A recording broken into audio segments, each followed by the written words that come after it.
പിതാവിൻ്റെയും പുത്രൻ്റെയും പരിശുദ്ധാത്മാവിൻ്റെയും നാമത്തിൽ ആമേൻ.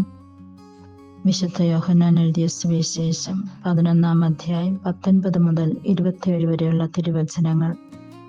അക്കാലത്ത് അനേകം യഹൂദർ മാർത്തയെയും മറിയത്തെയും അവരുടെ സഹോദരനെ പ്രതി ആശ്വസിപ്പിക്കാൻ വന്നിരുന്നു. യേശു വരുന്നുണ്ടെന്ന് കേട്ടപ്പോൾ മാർത്ത ചെന്ന് അവനെ സ്വീകരിച്ചു. എന്നാൽ മറിയം വീട്ടിൽ തന്നെ ഇരുന്നു. മാർത്ത യേശുവിനോട് പറഞ്ഞു, കർത്താവേ, നീ ഇവിടെ ഉണ്ടായിരുന്നെങ്കിൽ എൻ്റെ സഹോദരൻ മരിക്കുകയില്ലായിരുന്നു. എന്നാൽ നീ ചോദിക്കുന്നതെന്തും ദൈവം നിനക്ക് തരും എന്ന് എനിക്കറിയാം. യേശു പറഞ്ഞു, നിന്റെ സഹോദരൻ ഉയർത്തെഴുന്നേൽക്കും. പറഞ്ഞു, അന്ത്യദിനത്തിലെ പുനരുത്ഥാനത്തിൽ അവൻ ഉയർത്തെഴുന്നേൽക്കുമെന്ന് എനിക്കറിയാം. യേശു അവളോട് പറഞ്ഞു, ഞാനാണ് പുനരുത്ഥാനവും ജീവനും. എന്നിൽ വിശ്വസിക്കുന്നവൻ മരിച്ചാലും ജീവിക്കും. അങ്ങനെ ജീവിക്കുകയും എന്നിൽ വിശ്വസിക്കുകയും ചെയ്യുന്നവൻ ഒരിക്കലും മരിക്കുകയില്ല. ഇത് നീ വിശ്വസിക്കുന്നുവോ? അവൾ പറഞ്ഞു, ഉവ്വ്.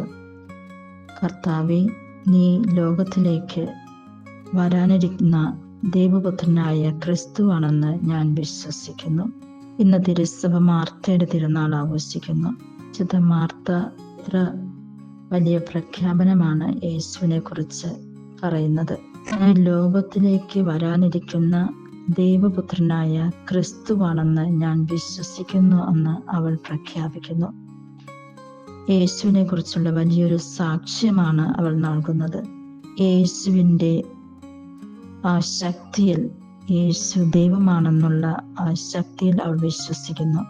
തൻ്റെ സഹോദരനെ തിരിച്ച് ലോകത്തിലോട്ട് ജീവനോടുകൂടി ലഭിക്കുവാനായിട്ട് മാർത്ത അവിടുന്ന് അവൾ പരിശ്രമിക്കുന്നുണ്ട്. മാർത്തയുടെ അഭ്യർത്ഥനയും യേശുവിന് ലാസറിനോടുണ്ടായിരുന്ന സ്നേഹവും നമ്മൾക്ക് കാണുവാനായിട്ട് സാധിക്കും. മറ്റുള്ളവർക്ക് വേണ്ടി നമ്മൾ പ്രാർത്ഥിക്കാം. മറ്റുള്ളവർക്ക് വേണ്ടി അവരെ സേവിക്കുവാനായിട്ട്, അവരെ സന്തോഷിപ്പിക്കുവാനായിട്ട് നമ്മൾക്കും പരിശ്രമിക്കാം. നമ്മുടെ വാക്കുകൾ മറ്റുള്ളവരെ സന്തോഷിപ്പിക്കുന്നതിനാകട്ടെ, നമ്മുടെ ചെയ്തികളെല്ലാം മറ്റുള്ളവരെ സന്തോഷിപ്പിക്കുന്നതിനാകട്ടെ, നമ്മുടെ ചിന്തകളും മറ്റുള്ളവരെ സന്തോഷിപ്പിക്കുന്നതിനാകട്ടെ, അതിനായിട്ടുള്ള കൃപാവരങ്ങൾ പിതാവായ ദൈവം നമ്മൾക്ക് ഓരോരുത്തർക്കും നൽകട്ടെ എന്ന് പ്രാർത്ഥിക്കുന്നു.